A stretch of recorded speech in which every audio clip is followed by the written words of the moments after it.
அண்ணாமலை திருந்தாவிட்டால் தமிழ்நாடு மக்கள் பாஜகவை ஏற்க மாட்டார்கள் என அதிமுக முன்னாள் அமைச்சர் செல்லூர் ராஜு விமர்சித்தார்.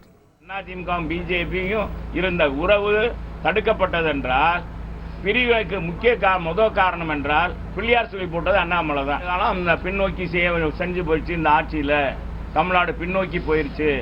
இதை மாற்றணும்னு அதே அண்ணாமலை சொன்னார். நேற்று அவருடைய தலைவர் பாரத பிரதமர் மோடிஜியே அம்மாவுடைய ஆட்சி சிறந்ததுன்னு சொல்லிட்டாரு. இப்போது அதிமுக எப்படிப்பட்ட ஆட்சி செய்திருக்கிறது என்பதற்கு நம்ம மோடிஜியே ஒரு சான்றாக நான் சொல்லிடுறேன். அண்ணாமலை இதெல்லாம் கேட்டுக்கிட்டாச்சு, இனிமேல் திருந்து வரான்னு பார்ப்போம். தம்பி அண்ணாமலை இனிவாச்சும் திருந்துவாரு. மறைந்த தலைவர்களை இழிவாக பேசக்கூடாது. பேசலாம், இவர் வயசுக்கு தகுதி அல்ல, இவர் அரசியல்ல அந்த அளவுக்கு பக்குவப்படல என்பதை புரிந்து கொள்ளணும். இதே அகில இந்திய பாரதிய ஜனதா அவருக்கு சொல்லிக் கொடுக்கணும். அது இல்லை என்றால் தமிழ்நாட்டு மக்கள் என்றைக்கும் பாரதிய ஜனதாவை ஏற்றுக்கொள்ள மாட்டார்கள். செய்திகளை உடனுக்குடன் தெரிந்து கொள்ள உடனே சப்ஸ்கிரைப் பண்ணுங்க.